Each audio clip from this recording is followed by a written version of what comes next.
जिसको कोई नहीं जानता उसे विश्व वंदनीय बना देते हैं। ये उनका खेल है।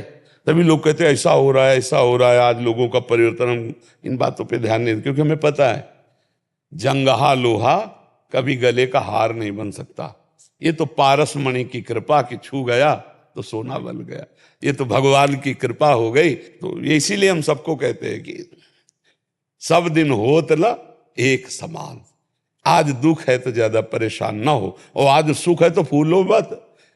हाँ, सुख में इतना अभिमान मत करो, कल दुख आ सकता है। हाँ, क्योंकि वो चक्र है, सुख दुख का। हाँ, समय का चक्र है। सब लोग आनंदित रहो, नाम जप करो, कोई नशा मत करो, मांस आदि मत खाओ, पराई माता बहनों की तरफ गंदी दृष्टि मत करो। देख लो, आनंद में जीवन हो जाएगा। भगवान जिस दिन देख लेंगे ना, माला माल हो जाओगे। ललित मेहता जी। राधे राधे गुरुदेव। राधे राधे महाराज जी। महाराज जी, आपके चरणों में कोटि कोटि प्रणाम। महाराज जी, मेरे पिताजी अपने जीवन काल में मुझसे कुछ वचन दिए थे उन्होंने। आज उनके मरने के बाद माता जी कहती हैं कि आपको उनके वचन मानने की कोई आवश्यकता नहीं है। महाराज जी, मुझे अपने पिता के कथनों के साथ चलना चाहिए या नहीं करना चाहिए? हमको पहले पता चले कि पिता ने क्या वचन दिए थे। अगर वो अधर्म के वचन है तो माँ की बात माननी चाहिए, क्योंकि माँ अर्धांग है, पिता से ज्यादा अधिकार वो रखती है। अगर धर्मयुक्त वचन है तो माँ से विनय करके सहयोग, माँ का अनुमति रूपी सहयोग ले लेना चाहिए और पिता की आज्ञा का पालन करना चाहिए। गुरुजी को ऐसा हुआ था कि पारिवारिक मतभेद हो गए थे, जिसमें छोटे भाई ने क्या किया, उनके साथ प्रॉपर्टी का कुछ हेरफेर कर लिया था, और बाद में उसके बाद उसके और उसके ससुराल वालों ने उनके साथ गाली गलौज बहुत ज्यादा की, बहुत अभद्र व्यवहार किया। पिता ने क्या कहा? पिताजी ने उसके साथ बातचीत करनी बंद कर दी थी, छोटे भाई से, छोटे के साथ। तो आपको क्या आदेश किया था? मतलब कि मुझे ये बोला था कि सारी जिंदगी इससे बरतना नहीं है, कभी भी इससे मतलब कि इसके साथ कोई मतलब किसी तरीके का संपर्क नहीं रखेगा। हाँ, अब वो बात आपको नहीं, माता अगर इसके पास जाएगी तूने हाथ जोड़ देने हैं। हाँ नहीं, अब बात तो नहीं माननी। क्यों? पिता उस समय वो द्वेष भाव से बोल रहे थे, उनका भाव धर्मयुक्त नहीं है। तुम भाई हो, सहोदर भ्राता हो, जरूरी पड़ने पर तुम्हारी भुजा एक साथ खड़ी होनी चाहिए भाई के लिए। वो उस समय द्वेष भाव से बोल रहे थे, कोई धर्मात्मा पुरुष के वचन नहीं बोल रहे थे। धर्मात्मा पुरुष के वचन ये होते कि बेटा, इसने कुबुद्धि के कारण अमंगल क्रिया किए, लेकिन तुम बड़े हो, मेरे जाने के बाद पिता की तरह इसका ध्यान रखना, इससे कभी वैर मत करना। ये धर्मात्मा पुरुष के वचन होते। तुम्हें माँ की बात माननी चाहिए, पिता की बात को हटा देना चाहिए। आप हमारी बात, लेकिन उस वक्त माताजी भी उनके खिलाफ थे। नहीं, आप हमारी बात सुनो। तुम पिता के समान हो, वो अभद्र व्यवहार आपसे कर सकता है, आप नहीं। आप गंभीर बनो, आप जैसे अपने पुत्र को क्षमा करते हैं ऐसे सहोदर भ्राता है।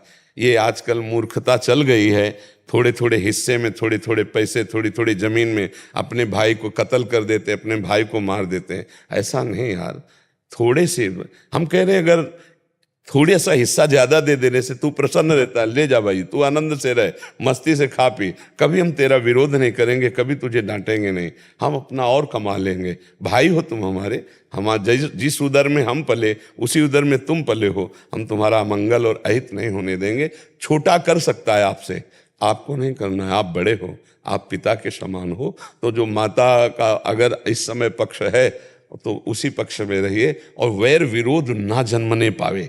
नहीं, आज तुम वैर विरोध करके जाओगे, कल तुम्हारे बच्चों में वैर विरोध होगा, और वो वैर विरोध जब पांडवों और कौरवों में बढ़ा, धृतराष्ट्र नहीं संभाल पाए तो विनाशकारी लीला हो गई। इसलिए मुझे लगता है कि बहुत गंभीर होकर वैर विरोध का नाश कर देना चाहिए। हाँ, अगर वो बहुत प्रतिकूल है तो हम उस बात से दूर हो जाते हैं, पर हमारे अंदर उसके प्रति वैर विरोध नहीं होगा। आवश्यकता पड़ने पर हम उसके पक्ष में खड़े मिलेंगे, ऐसा भाव होना चाहिए। गुरुदेव, मतलब कि जो प्रॉपर्टी है अपने आप छोड़ चुका हूँ। हाँ, वैसे हम, मतलब उसका जो आचरण है बहुत गलत आचरण होता जा रहा है। माता के प्रति भी उसका आचरण बहुत गलत है, सामाजिक तौर पे भी गलत है, लेकिन माता फिर भी। तो आप उसका आंतरिक त्याग कर दीजिए, बाहर विरोध वैर नहीं। जैसे पड़ोसी अपना रहता हो, गंदा हो तो हमारा क्या अधिकार? वो भी भारत में रहने का अधिकार तो रखता है, तो तू भाई रहे, हमारा तेरे से मतलब नहीं। लेकिन कभी तो अगर हमारे से सहयोग मांगेगा तो मैं तुम्हारे सहयोग में खड़ा हूं, और अगर कभी प्यार से बात करे तो उसको समझा देना चाहिए, तेरे आचरण बहुत गलत है भाई, तुझे सुधार लेना चाहिए। और ना माने तो फिर त्याग। त्याग का मतलब होता है अंदर से ना बुरा ना भला, त्याग का मतलब यही होता है ना, अंदर से वो त्याग नहीं होता, वो द्वेष होता है जो अंदर से बुरा मानकर, नहीं भाई तेरा आचरण तू जाने, तुझे जो चाहिए ले ले, तू आनंद ले जाकर, और उदासीन हो जाए। त्याग भाव में तो आनंद रहता है। अगर हमें द्वेष अंदर रहा किसी भी व्यक्ति से, तो परमार्थ में नहीं चल पाएंगे हम। द्वेष किसी से नहीं रखना, घोर पापी से भी द्वेष नहीं रखना, ये उसका आचरण वो अपना भोगेगा, हमारा आचरण हमारा है। भाई राधे राधे, अपने अपने मार्ग में से चले, क्यों भाई जी। गायत्री शर्मा जी, राधे राधे महाराज जी, आपके चरणों में कोटि कोटि प्रणाम। गुरुदेव, आपने लाडली जी का नाम राधा, शिव जी का अगर जपना है तो श्याम, सदाशिव, कृष्ण, हरि, राम सब बताया। महाराज जी, मेरी आराध्या माँ जगदम्बा है, मैं किस नाम से पुकारूं कि मेरा नाम जप हो जाए महाराज जी, निरंतर चले, क्योंकि बहुत जनों का, माँ के भक्तों का वो है। माँ माँ माँ, जो माँ है तो माँ है, माँ का नाम माँ माँ, माँ जगदम्बा को पुकारने के लिए माँ, बस माँ को पुकारो। अब ऐसे जपना है, उनके विविध नाम, माँ का नाम एक श्यामा भी है, श्यामा ने, एक दुर्गा भी है। मैं भगवती अम्बा जपती हूँ, भगवती अम्बा, भगवती अम्बा। हाँ, तो अम्बा माने माँ, हाँ जपो, ऐसा जपो, भगवती अम्बा जप लो। ऐसे जपो। मेन इसमें होता है कि जो हमारा भाव जुड़ता है ना, वैसे ही भगवान हमें अनुभव कराते हैं। वही माँ है, वही पिता है, तत्व तो एक ही है, तत्व 10-20 थोड़ी। वही जब अवसर पड़ा तो दुर्गा रूप हो गए, वही अवसर पड़ा शिव रूप हो गए, वही कृष्ण रूप हो गए, वही राम रूप। तत्व तो एक ही है ना। जब उसको पुकारते हैं जिस भाव से, वो उसी भाव को स्वीकार करके हम पर कृपा करता है। हम पुकारे माँ भगवती, माँ भगवती, भगवती अम्बा, तो वही परम तत्व अम्बा रूप में हम पर कृपा करेगा। ये था माम प्रपद्यन्ते तास तथैव भजाम्यहम् हम, मुझे जैसे भजता है मैं उसको वैसा अनुभव देता हूँ। तो जब हम भगवान को अम्बा रूप में भजेंगे तो अम्बा रूप में हमें आ जाए। तो आप ऐसा जपिएगा, आप ऐसा जपिएगा। दीपांशु जी, सोनीपत हरियाणा से। राधा वल्लभ श्री हरि। गुरुदेव, आपके चरणों में कोटि कोटि प्रणाम। महाराज जी, आपका सत्संग सुनकर आपकी कृपा और बल से कलयुग की पाप वृत्तियों को छोड़कर भजन मार्ग में आगे बढ़ रहे हैं, आपको मन से धन्यवाद। महाराज जी, मेरा प्रश्न है कि प्रभु ने जो संसार की सेवा और क्रियाएं दी हैं, उसको करते समय मन को नाम में और बुद्धि को क्रिया में एक साथ कैसे लगाया जा सकता है? महाराज जी, जब क्रिया एकाग्रता से करते हैं तो नाम छूट जाता है, भगवान का विस्मरण हो जाता है। आप कहते हैं कि जब तक निरंतर नाम जप नहीं चलेगा तब तक भगवत प्राप्ति नहीं होगी। महाराज जी, क्रिया की शुरुआत, निरंतर नाम जप चलाने का भाव का मतलब हम प्रभु से जुड़े रहें। तो जैसे हम जो कार्य करते हैं, अगर उसमें एकाग्रता नहीं करेंगे तो कार्य पूर्ण नहीं हो पाएगा। चाहे वो विद्या अध्ययन हो, चाहे वो किसानी हो, व्यापार हो, नौकरी हो, हमें कार्य में एकाग्रता करनी ही पड़ेगी। पर वो हम कार्य किसके लिए कर रहे हैं, हमें ध्यान रखना है। एक होता है अपनी वासना की पूर्ति के लिए, एक होता है भगवान के लिए कार्य करना। हमारा जन्म हुआ है भगवत कार्य करने के लिए, माता की सेवा, पिता की सेवा, परिवार की सेवा, राष्ट्र की सेवा, कोई नौकरी, व्यापार। हम इस बात को कई बार कहा है कि यदि हमको 1 घंटे में याद ना आवे, 2 घंटे में याद ना आवे, तो हम 2 घंटे के पूरे समय को जब याद आया तब प्रभु को समर्पित कर दिया, क्योंकि हम कार्य में लगे हुए हैं। अच्छा, जब हमारा आंतरिक चिंतन यह है कि हमारा चिंतन लगा रहे, प्रभु से जुड़ा रहे, तो इतना समय नहीं जाएगा, आपको याद आ जाएगा राधा राधा। आप देखो, जब आपके अंदर एक पीड़ा जागेगी निरंतर भजन की, तो अंदर ही अंदर आप उसको पकड़े रहेंगे। रसखान गोविंद ने यूं भजिए जो नागर को चित गागर में। जैसे ब्रजवासिनी सखियां, गांव के बाहर कुआं होता है, उसका जल बड़ा मीठा होता था, तो एक हाथ में बाल्टी है, रस्सी है, एक हाथ में गागर है, और 3 गागर ऊपर रखे हैं, और भरी हुई जल से, और सखियों से बात कर रही, लेकिन उनकी चित्त वृत्ति कहाँ है, एकाग्रता कहाँ है? गागर में। अगर जरा भी सर का बैलेंस बिगड़ा तो सब मटके नीचे आ जाएंगे।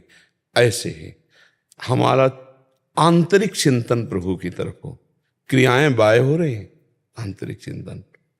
अब हम एकाग्रता पूर्वक 2 काम एक साथ कर रहे हैं, आपसे बात भी कर रहे हैं, चूंकि नाम ही की चर्चा हो रही, भगवत चर्चा हो रही। लेकिन अगर हम सांसारिक भी बात करें, हमारे दिमाग में बसा हुआ है कि मुझे नाम छोड़ना नहीं। वो दिमाग में राधा राधा, अंदर वो दिमाग में चल रहा है। तो हमारे अंदर एक पीड़ा होनी चाहिए, तद विस्मरणेन परम व्याकुलते थे। प्रभु की याद ना भूलें। अगर याद भूलें तो व्याकुलता आ जाए। तो याद कई तरह से, ये प्रभु के लिए कार्य कर रहे हैं, बीच बीच में राधा राधा बोल दिया, यत करोषि, जो कर रहे हैं वो प्रभु को समर्पित कर दिया, वो भजन माना जाता है। फिर एक जब कर्ता भाव लीन हो जाता है तब स्वयं भजन होता है। उस समय क्रियाएं होती रहती हैं, भजन चलता रहता है। अभी कर्ता भाव युक्त है इसलिए समस्या लग रही है, तो उस कर्म को भी भगवान को समर्पित कर दो। यत करोषि, जो कर्म कर रहे हो बड़ी पवित्रता से, बड़ी एकाग्रता से भगवान के लिए करो। जैसे कोई प्राइवेट नौकरी कर रहे हो तो 8 घंटे खूब मेहनत करके कार्य करो और वो भगवान को समर्पित कर दो। जो पैसा मिलेगा उससे परिवार शरीर का पोषण होगा, वो भी भगवान के लिए ही है। वो महाभागवत कहा जाता है जिसकी हर चेष्टा भगवान के लिए होती है। चाहे संतान उत्पत्ति क्रिया हो, चाहे वो आरती पूजा हो, वो दोनों भगवान की पूजा हो जाती है जब हम भगवान की आज्ञा का पालन करने के लिए करते हैं। तो ऐसे हमारे अंदर एक पीड़ा होनी चाहिए स्मरण की। तो शरीर से क्रियाएं हो रही हैं और अंदर से हम राधा राधा राधा, तो हम एकाग्रता पूर्वक कार्य कर सकते हैं। जैसे युद्ध में बहुत खतरा रहता है, पर भगवान करे मां मुनिस्मर युद्ध च, मेरा स्मरण करते हुए तुम युद्ध करो। तो स्मरण हो सकता है, हम याद कर सकते हैं प्रभु की निरंतरता। एक तार तो सिद्ध पुरुष का होता है, अपने लोगों का जब याद आ जाए, कार्यरत है राधा राधा। अगर हम एक बार कहा था कि 10 मिनट में एक बार याद करने का अभ्यास कर लो तो 24 घंटे में आपको ले आएगा। चलो 10 मिनट हम किसी कार्य में एकाग्र हैं, फिर जैसे सांस लिए ऐसे राधा, फिर 10 मिनट के लिए हम एकाग्रता पूर्वक फिर राधा। आप देख लो, इससे लाभ आपको प्राप्त होगा। जो करो वो प्रभु को समर्पित करो, बीच बीच में नाम जप करते रहो, भाव करो कि हे नाथ, जितना स्मरण बनता है, जितना कर्म बनता है, वो सब आपको समर्पित करते हैं और इसका फल चाहते हैं अखंड स्मृति। तो जब वो अखंड स्मृति दे देंगे तो अपने देखो, शरीर जब काम करता है तो मन ठप तो हो नहीं जाता कि मन एकदम शांत एकाग्र हो गया, उस समय भी चलता रहता है। तो जहां वो चल रहा है अगर वो चलन भजन में लग जाए तो क्रियाएं भी होती रहेंगी, भजन भी होता रहेगा। तो हम इसका अभ्यास करें धीरे धीरे। असंभव नहीं है, पर प्रारंभ में जब हम इस मार्ग में लगते हैं तो एकाग्रता क्रिया में हो जाती है, प्रभु को भूल जाते हैं। लेकिन हम ऐसा अभ्यास बनाएं बीच बीच में नाम जप का, जैसे हम कोई पद गुनगुनाने लगे अंदर तो हम खूब बढ़िया काम करते रहेंगे।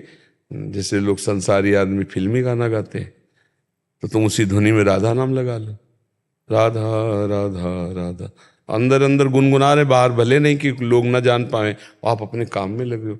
चतुरता वही है कि एन केन प्रकारेण प्रभु का स्मरण होता रहे और कार्य भी होता रहे, दोनों हो जाएंगे, बढ़िया हो जाएंगे।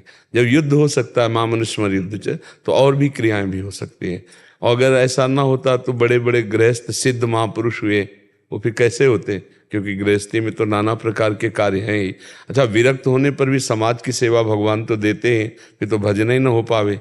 मान लो हम सुबह से लगे हैं तो फिर भजन ही ना हो पावे, फिर बेकार ही समय माना जाएगा। लेकिन सब महाभजन हो रहा है क्योंकि वो अंदर का चिंतन है ना, सब में भगवान है, भगवान सब रूपों में आए हैं, भगवान की चर्चा कर रहे हैं, अपने भगवान का दर्शन करके उनका आदर कर रहे हैं और बीच बीच में नाम चल रहा है, भजन। ऐसे आप अभ्यास कर लो। महाराज जी, जैसे भगवान ने पढ़ने की सेवा दी है, तो जब भी जैसे किताब पढ़ते हैं, जैसे एक पेज पलटा तो उसके बाद एक नाम लेते हैं। हाँ बिल्कुल ठीक। तो मतलब कि प्रश्न था कि वो निरंतरता नाम में आ जाएगी। ऐसे उस पढ़ने के समय को भी प्रभु को समर्पित करो। करते हो? हाँ, तो आगे चलकर देखना, जब कर्म समर्पण का फल उदय होगा तो आपका हृदय निर्मल होगा और निर्मल हृदय में अखंड स्मृति आती है। जो बार बार हमारे अंदर विक्षेप पड़ता है, भोगों का विस्मरण होता है, वो मलिन अंतःकरण के कारण। इस साधन को करो। अरे जन्म जन्म मुनि जतन कराएं। आप तो देखो कुछ वर्षों में आप आनंद ले रहे हो। ऐसा तो नहीं कि बिल्कुल आनंद नहीं मिला, आनंद न मिले तो आप प्रश्न ही न करते इस विषय का। तो इसका मतलब है अगर हम इतने कम समय में इतना लाभ ले रहे हैं तो और हम प्रवीणता पूर्वक चलें तो ज़्यादा लाभ हमको प्राप्त होगा। और चिंता न करो, ये तो हमारी तरफ से है, प्रभु की तरफ से विशेष कृपा है। वो जब करुणा करेंगे तो ये सब साधन पक्ष एक तरफ रखा रहता है, उनकी कृपा से बहुत जल्दी लाभ प्राप्त हो जाता है। नहीं, अंशी मार्कंडे जी। राधा वल्लभ राधा वल्लभ श्री हरिवंश महाराज जी, आपके चरणों में कोटि कोटि प्रणाम। गुरुदेव, आपने कहा था कि अपने भजन को छुपाना चाहिए, परंतु हम अपने माता एवं पिताजी के साथ परस्पर प्रतिस्पर्धा करते हैं कि कौन ज्यादा नाम जप करेगा, और वो संख्या काउंटर पर दिखाते हाँ, इस पे नहीं है। वो जो भजन का अभिमान करके लोगों को, अन्य को दिखाकर हम सम्मान चाहें, हम उस बात को कहा छुपाने को। जैसे हम 4 साधक मिलकर चर्चा करते हैं, 4 साधक मिलकर अपने भजन की बातें करते हैं कि आज तो हमने 108 किया, आपने इतना किया, इतना आपसे देखो ज़्यादा किया, आपको भी करना चाहिए। ऐसे ये तो प्रेम व्यवहार भजन। हम जो अपने भजन को समाज में रखना चाहते हैं कि हम कुछ हैं, हमारे अंदर अभिमान भजन का ना आ जाए, हम भजन की बात कह के सम्मान न चाहें, इन बातों का विरोध। अपने मम्मी से बात करना, अपने गुरु से बात करना, अपने मित्र से बात कर, इसमें कोई परेशानी नहीं। वो जो सम्मान अभिमान पुष्टता के लिए, उसके लिए कहा गया है भजन को छुपाओ, अपने अनुभवों को छुपाओ। ऐसे प्रस्तुत मत करो कि आप बहुत बड़े भजनानंदी हो, ये 4 लोग सम्मान करेंगे तुम्हारा भजन नष्ट हो जाएगा। समझ पा रहे आप? मम्मी तो माँ है, वो तो गुरु है, उससे क्या। और जैसे कोई अपना पास में मित्र हो तो उससे क्या छुपाओ। आपस में बैठकर भजन की चर्चा करने में भजन की वृद्धि होती है, उससे भजन नष्ट थोड़ी। भजन की बात होती है वहाँ जहाँ अभिमान करके हमें छाप मारना चाहते हैं 4 लोगों के अंदर, वो 4 हमें प्रणाम करें, उसके लिए निषेध किया गया। समझ पा रहे आप? हाँ, बहुत अच्छे बच्चे हो, खूब नाम जप करो और हर बात मम्मी से बताओ। कोई ऐसा संग मत करना, धीरे धीरे सयाने बच्चे हो रहे, जो आज के बच्चों में जैसे चल रहा है ना, ऐसे गंदे बच्चों का संग ना करना। कोई भी बात हो अपनी मम्मी से जरूर बताए, उनसे शेयर करे कि आज हमको ऐसा मित्र मिले थे, वो ऐसी बात करे, तो वो आपको सही रास्ता बताएंगे। माँ प्रथम गुरु, पिता द्वितीय गुरु, फिर आगे गुरु जो मिलते हैं परमार्थ कोई बात अलग, लेकिन पहली गुरु माँ होती है जी। विजय कांता जी फरीदाबाद से। राधे राधे महाराज जी। महाराज जी, जप और ध्यान में क्या अंतर है, समझ में नहीं आता महाराज जी। देखो, जप का तात्पर्य है 3 प्रकार से जप होता है। नाम का 2 प्रकार से होता है, मंत्र का। नाम का 3 प्रकार से, जैसे राधा राधा राधा, ये वाचिक, ओठ हिल रहे हैं, अंदर जिह्वा से हम नाम उच्चारण कर रहे हैं, ये उपांश चल रहा है, ये मानसिक, इसे जप कहते हैं। और ध्यान का तात्पर्य होता है जप करते समय जब हमारा मन जहां जाता है उसे ध्यान कहते हैं। ध्यान रखना, जप कर रहे हैं हम प्रभु का, वो अंदर ही अंदर जो ध्यान हो रहा है, अंदर ही अंदर जो मन हमारा स्मृति में रम रहा है, वो खास भजन होता है। वो भजन होता है विषयों का, वो होता है संसार का। इसलिए बहुत लंबा समय लगता है, साधक को भगवदानंद की अनुभूति नहीं हो पाती।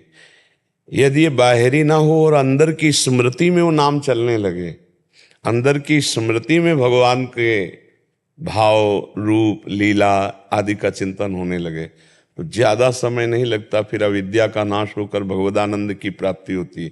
पर इसी नाम जप से ही रूप आता है। जैसे जैसे नाम जप हम करते हैं और हमारा हृदय निष्पाप होता जाता है, वैसे वैसे प्रभु प्रकाशित होने लगते हैं, वैसे वैसे भावना में झलक आने लगती है। और जैसे जैसे नाम में प्रीति हुई, प्रभु के रूप में प्रीति हुई, तो ये विषय चिंतन छूट जाता है। तो जब हमारा आंतरिक याद जिसे कहते हैं, स्मृति जिसे कहते हैं, वो प्रभु की होने लगे, तो उसे ध्यान कहते हैं। आंतरिक ध्यान, आंतरिक ध्यान, आंतरिक जो चिंतन है वो प्रभु का होने लगे, तब हमें आनंद की अनुभूति होती है। तो ध्यान 2 प्रकार का होता है, एक क्रियात्मक क्रिया किया जाता है, वही हम प्रभु के रूप का ध्यान करने की चेष्टा कर रहे हैं, और एक होता है नाम के प्रभाव से जो रूप प्रकाशित होता है, उसमें चित्त का समर्पित हो जाना। बिना नाम के जप के वो जो स्वरूप भगवान का है, रूप है, वो आता भी नहीं। ये देखी रूप नाम आधीना, नाम के अधीन रूप है। जितना नाम, जैसे राधा राधा राधा राधा राधा राधा राधा, तो अब अभी हमारा ध्यान तो विषयों का होगा, ध्यान किसी व्यक्ति वस्तु स्थान का होगा, और हम उसको बार बार हटा करके जब नाम में लगाएंगे तो अभ्यास योग युक्तेन चेतसा नान्यगामिना, जब अभ्यास के द्वारा ऐसी स्थिति आ जाएगी, हमारा चित्त कहीं जाए ना, तो नाम का ध्यान होने लगेगा। राधा राधा राधा, वही ध्यान, वही सुमिरन, वही जप। तो उसी राधा जहाँ नाम का ध्यान हो रहा है, वही रूप प्रकाशित हो जाएगा। जब रूप प्रकाशित हुआ तब निरंतर अखंड ध्यान हो गया। अखंड ध्यान का मतलब उठते बैठते चलते फिरते उसी रूप में आसक्ति और मधुर मधुर स्मृति, ये ध्यान। अष्टांग योग में भी ध्यान का प्रकरण आता है। अब वो साधना के द्वारा परमात्मा तत्व के ध्यान के लिए चित्त वृत्ति को हटाकर बार बार परमात्मा में लगाना, प्राणों का संयमन करना, आसन की स्थिरता करना, वो थोड़ा कठिन मार्ग है। भगवत प्रेम प्राप्ति के लिए नाम जप करते हुए प्रभु के नाम का ध्यान, या जो माना हुआ अपना प्रभु का कोई प्रिय रूप छवि है उसका ध्यान, तो फिर असली में ध्यान आने लगेगा।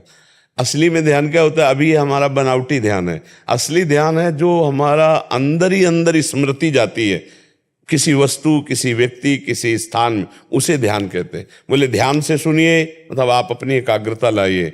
बोले तुम अभी हमने बात की, तुम्हारा ध्यान किधर था? ध्यान का मतलब होता है आंतरिक तुम्हारा चिंतन किधर गया हुआ था। वो आंतरिक चिंतन जो प्रभु का होता है उसे ध्यान कहते हैं। और जो वाचिक, उपांश और मानसिक, जप 3 प्रकार का होता है। जप अलग वस्तु है और ध्यान अलग वस्तु है। जी ध्यान भाग जाता है, ऐसे लगा के ध्यान। हाँ, तो इसीलिए तो बार बार अभ्यास करना है। जहां जहां हमारा मन जाए, जिस वस्तु, व्यक्ति, स्थान इसी में जाएगा, वहां से हटाकर अपने लक्ष्य में लगाना, या जहां जहां जाए उसमें भगवान की भावना कर लेना, तो हमारा ध्यान पक्का होने कि इस व्यक्ति के भी हृदय में तो भगवान है। जब ये वस्तु नहीं थी तब भगवान थे, जब ये वस्तु नहीं रहेगी तो भी भगवान रहेंगे, तो बीच में इस वस्तु के रूप में भगवान ही तो है ना। ऐसे बार बार करने से 2 प्रक्रियाओं से हम भजन को परिपक्व करते हैं। जहां जहां मन जाए वहां से हटा करके प्रभु के नाम में लगाना, अपने लक्ष्य में लगाना, या जहां जहां मन जाए वहीं भगवान को देखने की भावना करना। इससे हमारा अभंग ध्यान शुरू हो जाएगा। जो भंग होता है, अभी जो विक्षेप होता है, ये विक्षेप रहित अभंग ध्यान होने लगेगा।